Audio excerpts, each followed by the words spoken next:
बिस्मिल्लाहिर्रहमानिर्रहीम अस्सलामु अलैकुम नाज़रीन। अज दा जिहड़ा मेरा मौजू है वो ये है कि असां फसल भी नहीं गड्ढनी, बाहर भी असां नहीं निकलना, असी पानी भी नहीं लानी, खाद भी असां खरीद के नहीं लियानी ते ना लानी है, ना गर्मी बर्दाश्त करनी ते ना सर्दी बर्दाश्त करनी ते नवें कपड़े पा के रहने ने। ते किस तरीके दे नाल असी हज़ारां नहीं लखां रुपये असी कमा सकने हैं ते ਉਹ ਅੱਜ ਤੁਹਾਨੂੰ ਦੱਸਾਂਗਾ ਜੇ ਔਰ ਤੁਹਾਡਾ रूह ਤੇ ईमान ताज़ा हो जाएगा और तुसी खुश हो जाओगे।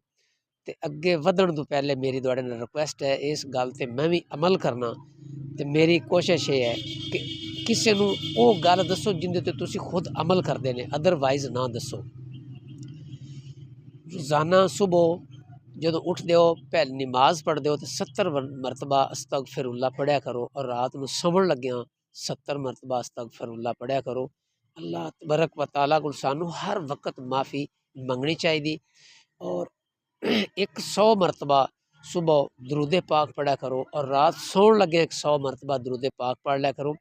जे तुसी दरूदे इब्राहिमी नहीं पढ़ सकते हो तो तुसी सिर्फ सल्लल्लाहु अलैहि व आलिहि वसल्लम 100 मरतबा पढ़ लिया करो। टोटल इन्हें तो टाइम कितना लगता दोनों तस्बीहां ते 3 तो 4 मिनट लगते हैं।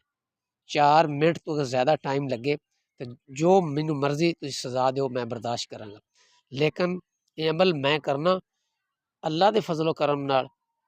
अल्लाह का करम है फजल ते तुसी भी अमल कीता करो, सदका ते ज़कात दित्ती करो। तो हुण आपां असल टॉपिक की तरफ चलिए। अज दा जो मेरा टॉपिक वो है कि मटर वो वैध फसल है कि जिहड़ी असी बगैर खाद बी ठेका लै दिते तो बगैर असी हज़ारां नहीं लखां रुपये असी कमा सकने हैं। वो किस तरह कमा सकने हैं कि अजकल जेह्ड़े मटर की फसल वो तैयार है, जिन्नी मर्जी मार जिन्ने तुहाडे कोल पैसे हैं बाहर निकल जाओ पिंडां थावां ते उत्थे जाके तुसी ਲੱਖ 1.5 ਲੱਖ रुपया एडवांस ਦਿਓ ਤੇ ਤਿਆਰ फसल अपनी मर्जी के मुताबिक वो तुसी खरीद लो। ਜਿਹੜੇ पैसे रह जावन वो सेल करके ते ਜ਼ਿਮੀਂਦਾਰਾਂ ਦਿਓ, ਜ਼ਿਮੀਂਦਾਰ बड़े खुश हो जाते हैं। जिन्हों 50,000 भी एडवांस दे दिता जाए वो अपने आप तो ਜ਼ਿਮੀਂਦਾਰ बाहर हो जाता है। तो लिहाजा तुसी 50-60 हज़ार ਦਿਓ ਤੇ ਜਿਹੜੀ ਤੁਸੀਂ ਚੋਣੀ ਪਹਿਲੇ ਚੁਗਣੀ ਹੈ ਉਹਨੂੰ सेल करके वो लिया के उन्होंने तुसी जदों पैसे दोगे तो अगले साल या 6 महीनों बाद जिहड़ी फसल का भी तुसी इस तरीके दे नाल व्यापार करोगे तो वो तुहाडा जिहड़ा व्यार है, तुहाडा इतमाद है बहाल हो जाएगा। उस एरिए दे विच उस इलाके तुसी ठेकेदार तसव्वुर होगे। तो ये गड्ढण नालों ठेके ते ज़मीन लवन नालों खाद बी पानी सर्दी गर्मी बर्दाश्त करन नालों ये सब तो बेहतरीन अमल है। ये मेरे काफ़ी रिश्तेदार करते हैं। मैं अपनी ज़िंदगी दे सिर्फ एक दफ़ा किया है। मैं अपनी ज़िंदगी सिर्फ एक दफ़ा ही किया है। मेरे को ज़मीन है, मैं वो काश्त करन तो बाद मैं वो सेल कर देना। तो लिहाजा ये बेहतरीन महीना है 2 जनवरी 2026 का दिन है। तो साडे इलाके ज़िला उकाड़े दे विच काफ़ी लोग हैं जिहड़े इस तरह फसलां खड़ियां खलोतियां जवान खरीद लेंदे ने। खरीदन तो बाद लेबर लाई उनकी तुड़ाई करवाई, उनके कोई बेईमानी नहीं, कोई चोरी नहीं और ना रक्शे भेज देंदे ने, रेहड़ियां भेज देंदे तो लोड कीतियां तो मुख्तलिफ मंडियां तो चले जाते हैं।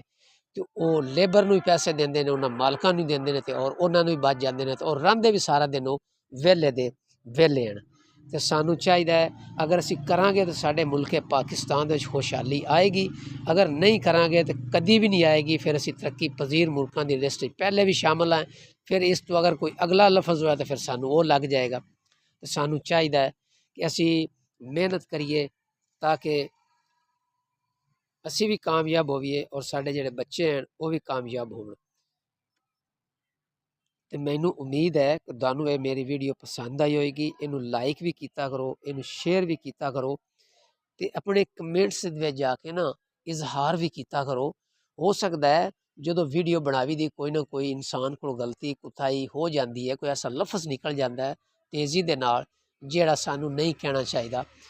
तो मेरी भी रहनमाई की करो तो मैं तुहानू अच्छी अच्छी वीडियो बना के देना। तो इस वीडियो ते तुसी अमल करके वेख्या, तुसी कोई भी खड़ोती खड़ोताई फसल अगर तुसी खरीदोगे तो उन्हें मंडी ते जाके सट्टोगे तो तुहाडी जित होएगी।